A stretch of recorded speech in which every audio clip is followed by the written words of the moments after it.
Bonjour tout le monde, à la demande de Xmajor57, je vais vous parler du MSI GT76. Avec dénomination 9SG-016 FR Titan, c'est un PC monstrueux. Et on va en parler aujourd'hui pour vous donner mon avis sur le sujet. De premier abord, on le voit directement, c'est quand même les courbes très MSI. J'en ai un depuis 2-3 ans qui a des courbes à peu près similaires. Bien, pas bien, je ne saurais pas trop le dire. En tous les cas, ils ont une ligne directrice et ça sort des PC quand même qui sont assez jolis. Donc sur cet ordinateur, on peut voir, c'est quand même un gros blocos. Hein. Il est quand même épais, il est quand même gros. Tout simplement parce qu'il embarque vraiment du lourd, ça on en parle un petit peu plus loin. Moi ce que je vois déjà de premier aspect visuel, c'est ce bloc derrière l'écran, parce qu'on voit bien qu'il y a une démarcation pour ouvrir l'écran. Ce bloc, vous allez vite comprendre à quoi il sert, tout simplement à refroidir le PC, parce qu'il y a une configuration dedans qui est vraiment énorme comme je vous l'ai dit, c'est assez fou. C'est compliqué de dire mieux. Quand on ouvre cet ordinateur, franchement on tombe sur le côté rétro-éclairé du clavier SteelSeries, qui est assez sympa, qui a vraiment un rendu qui est cool, qui fait vraiment gaming en l'occurrence. Pareil, le PC est RGB sur le bas, des couleurs qui sont très sympas. Enfin bref, ce PC quand même, je trouve qu'il a une gueule, faut le dire, voilà, il a une belle gueule, il est joli.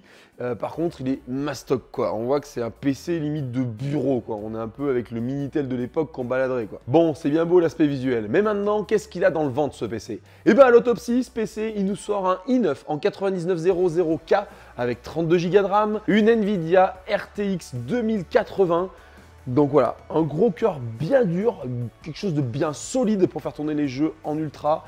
En plus de ça, vous avez 512 en SSD qui peut être extensible. Donc c'est quand même du fat. Autant vous dire que c'est un PC qui est vraiment axé pour le gaming hardcore, pour les gamers invétérés, des gens qui veulent des gros résultats visuels. D'ailleurs, en parlant de visuel, ce PC est accompagné d'un écran en 17 pouces 4K. Donc on est sur quelque chose de très fini qui permet d'avoir un joli rendu sur un écran assez grand. C'est pareil, des PC gaming, j'en ai parlé il n'y a pas longtemps, mais attention, c'est des PC à moins de 1000 €, donc des PC qui seront très vite limités dans le temps. Là, on parle d'un truc qui ne va pas vraiment être limité dans le temps, qui va pouvoir aller assez loin. De plus, c'est une dalle mat, donc c'est assez sympa. J'ai un peu de mal avec les dalles brillantes, je préfère les dalles mat, je trouve que ça a un meilleur rendu. Que dire de plus si ce n'est que ce PC, il envoie du lourd et dans tous les sens du terme. Autant dans la configuration qu'il a que dans le poids. Il fait plus de 4,1 kg cet ordinateur, donc il s'approche limite d'un PC de bureau.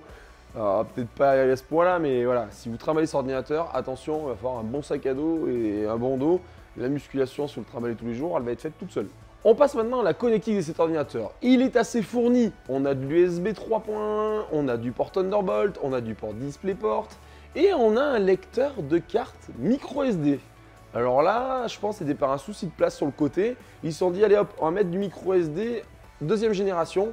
Donc c'est pas mal. Attention, si vous êtes sur des cartes SD au format comme moi j'ai sur mon appareil photo actuellement qui filme, vous allez vous retrouver bloqué. Il va falloir investir dans des micro SD qui vont rentrer dans une carte SD que vous pourrez rentrer dans votre appareil.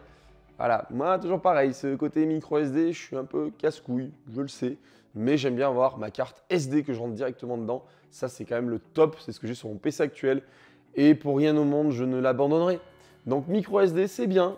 C'est peut-être l'avenir hein, sur les appareils photo, on va peut-être passer à la micro SD, on va laisser tomber la SD, pourquoi pas. Et en plus de ça, un port HDMI pour balancer un autre écran à côté, ce qui est quand même pas mal. Alors je trouve qu'il est assez fourni, il y a quand même pas mal de connectiques qui sont assez directes, autant d'un côté du PC que de l'autre côté du PC. Comme je vous en parlais la dernière fois sur le PC du Lenovo où il y avait les ports que d'un côté, on pouvait se retrouver embêté. Là on a vraiment de l'USB des deux côtés. En plus de ça, le port Thunderbolt 3 qui fait bien son taf si on a besoin d'étendre un petit peu. On n'a pas le RJ45.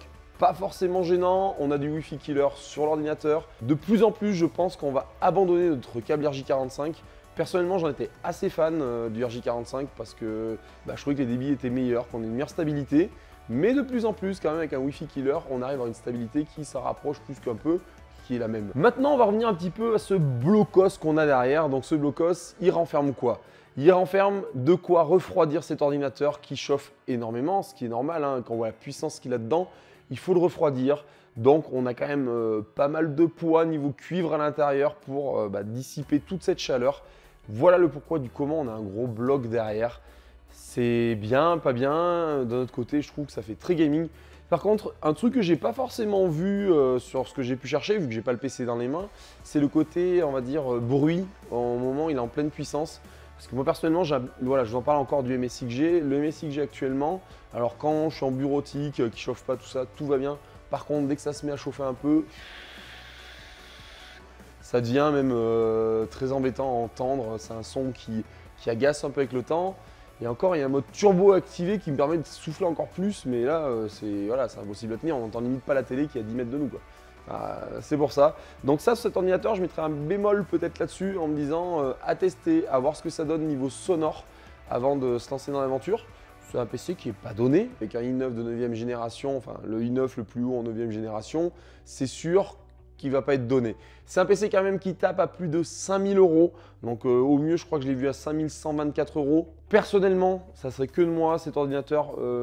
Si j'avais le budget pour me faire plaisir, encore une fois, oui, sans avoir forcément le budget, j'irais pas me lancer sur un ordinateur comme ça. Tout simplement parce que bah ouais, il est équipé de toutes les dernières technologies.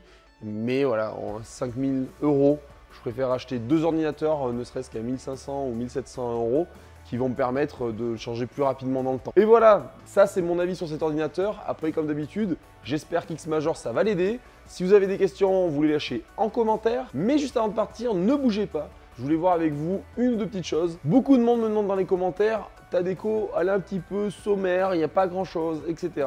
Je peux comprendre. Moi-même, au montage, je me dis, c'est un petit peu pauvre, ça manque de déco. Mais c'est normal, parce que pour l'instant, j'ai emménagé dans cette maison, j'ai beaucoup de boulot à côté avec mon taf. On n'a pas forcément avancé sur le garage, parce que j'ai du bordel partout, entre deux frigos qui traînent, le matos pour faire de la bière, parce que je fais de la bière, plus un peu tout. Voilà, j'ai un établi qui est juste là, qu'il faut que j'installe. Enfin bref, voilà, j'ai plein de choses à faire. Donc de mon côté, je vais installer tout ça, je vais ranger, et dès que c'est fini, avec plaisir, on décore. Donc peut-être un élément de déco par semaine, ou pourquoi pas créer carrément une déco d'un coup. Je vais voir ce que je vais faire dans le temps. En tous les cas, pendant encore peut-être quelques semaines, vous allez avoir ce décor, certes sobre, avec mon joli cuvage à l'arrière, enfin la porte de mon cuvage à l'arrière. En tous les cas, merci d'avoir suivi cette vidéo. Merci d'être de plus en plus nombreux à suivre la chaîne. On avance tous ensemble. Si vous avez des commentaires, n'hésitez pas. Je ne le dis pas à chaque vidéo, mais n'hésitez pas à vous abonner et à partager, bien évidemment. Je ne vais pas vous embêter à chaque fois, vous le dire en début, à la fin, etc. Le pouce bleu, le bidule. Non, vous le connaissez maintenant, YouTube, on sait comment ça marche. Il faut partager pour avancer tous ensemble. Merci et je vous dis à la semaine prochaine ou peut-être dans 2 semaines pour une nouvelle vidéo. À ciao, bye bye.